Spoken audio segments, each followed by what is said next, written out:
thank you, Todd, for coming on the Ghetto Disco Show. We're absolutely delighted to have you. Todd is an absolute legend, needs no introduction. Had the honour of DJing with this man, and yeah, it's in the name, Todd the God. So let's start off with asking you, have you been working on anything recently? How can people, support anything new that you're doing? Well, in-house records, Freeze Records, we put out records all the time. So you could definitely go to Beatport, Tracksource, all the aggregators and iTunes and all that stuff. And I got a lot of music out there. We do really well with the label. And, we just keep it going. It's like a release every week, something different, old, new, fast, slow, whatever. We try to just keep up with the market that's out there, which is a lot of records that come out. So, I gotta fight, fight with a lot of other records these days. So we keep going. Is that your T-shirt? Could you show that to the camera? Everyone looking, in-house records. You better support. So let's go back to the beginning. Where did it begin for you? How did it all start, your musical journey? Well, story's been told a lot of time.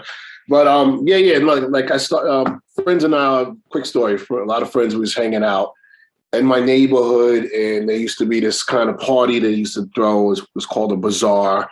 And a friend of mine used to just play records. He used to just put on a record one at a time. And at the record ends, people, they would dance, whatever. The record ends, they would applaud. And then he was all interested in that. He used to dance and bug out and have fun to the records and the music. And then the next year, he had this thing that was a mixer. And he explained to us that you can take this song and move it to that song. And that was it. I was like, what? So that's when I kind of got into it and started hanging out with him and then learning about whole types of DJing and stuff and music. And I started analyzing, it was like my study, once that happened. So it did start from DJing, not producing. No, I love that, the studying, the analyzing. So that started with the bazaar parties. So they used to play records one after the other, a bit like the Loft used to do. Yeah, that's how it was back in the days. You're talking about 83, 84, maybe, not probably 83. And those were the parties. And there was great parties, believe it or not. That was the vibe, So would you say that, my next question that sort of segues on from that is, what inspired your love of music? What really got you into it, and what gave you that desire to be in the music industry? Was it going to those parties? Was there other influences? What gave you that, I need to do this. This is my thing. I'm going to go for it. The DJing thing was the first thing to get the vibe going.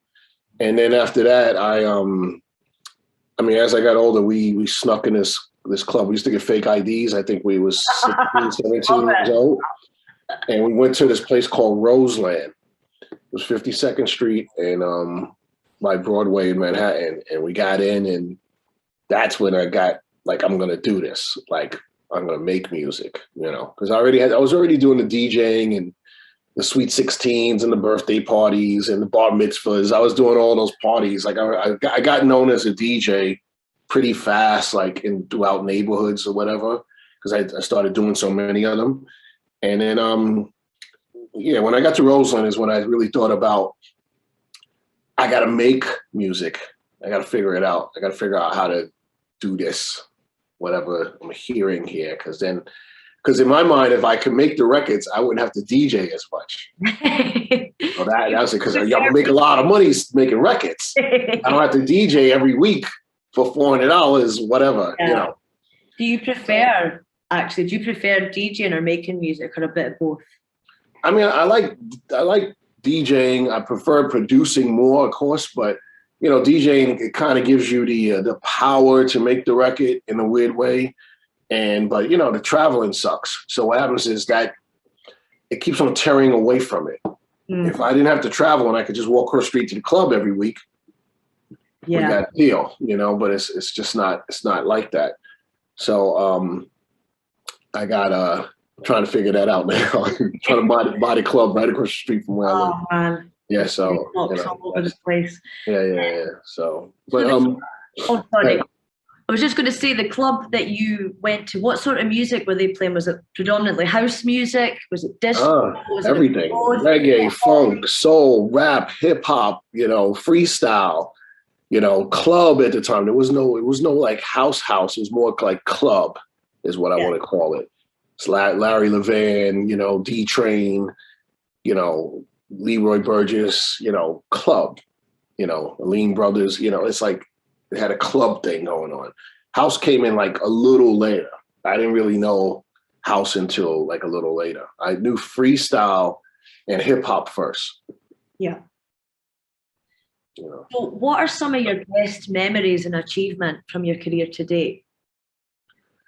It's pretty interesting to I started putting out records, and I think I had like 5 records out at the same time.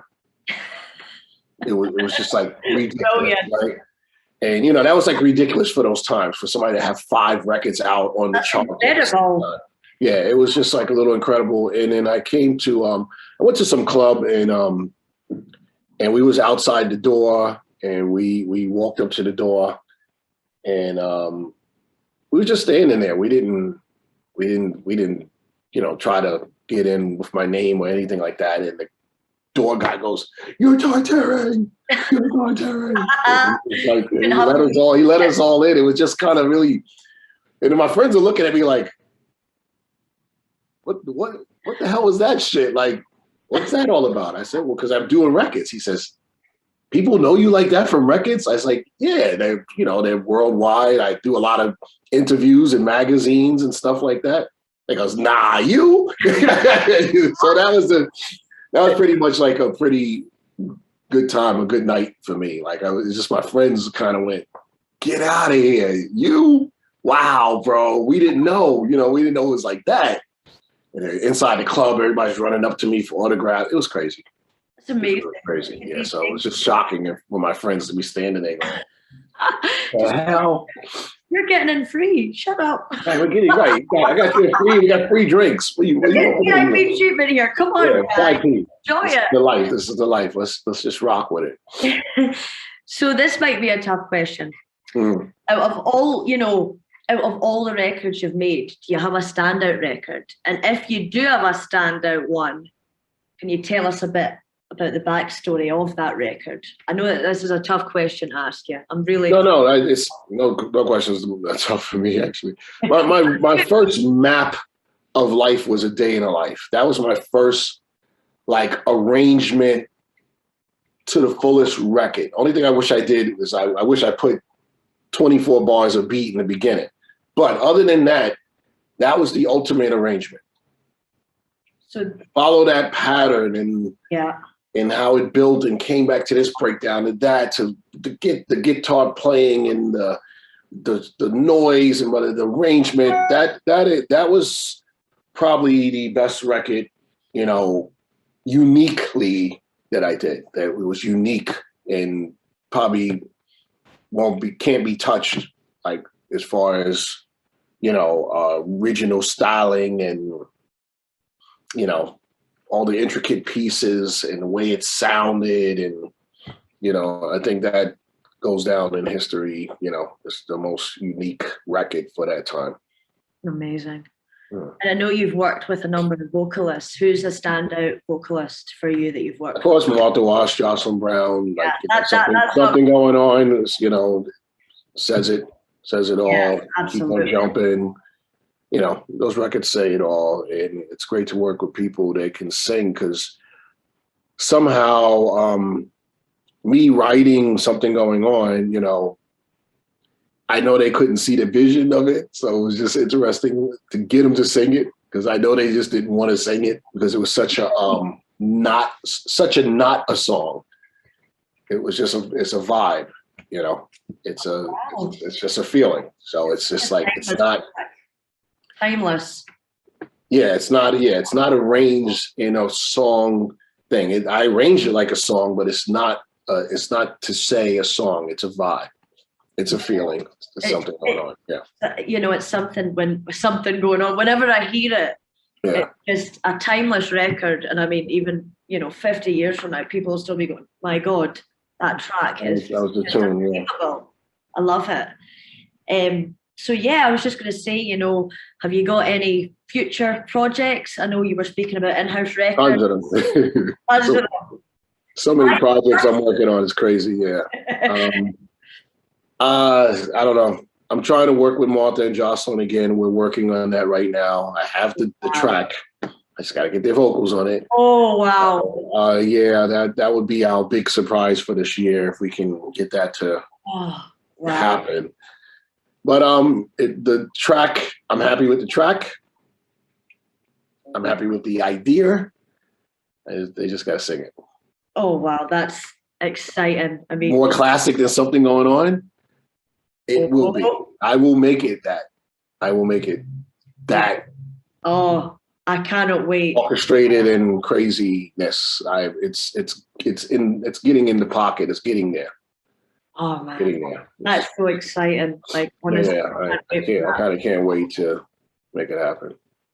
So will this be since something's going on? Will this be you guys getting together again and just creating? Yeah, hopefully 2 records. We're trying to make a deal for 2 songs. One's more of a down tempo thing, which I think people will respect us for because of that kind of glitter box disco, slow disco thing. We're doing something like that, which I think that'll be kind of what some of my New York DJs would really like to have, a new record that's like has that old disco style. Yeah, absolutely. This one included. Kind of soul soulish, kind of like soul soul prelude records. I'm trying to do one of those with the ladies, and we're working on it. I'm working on it. Hopefully they sing on it.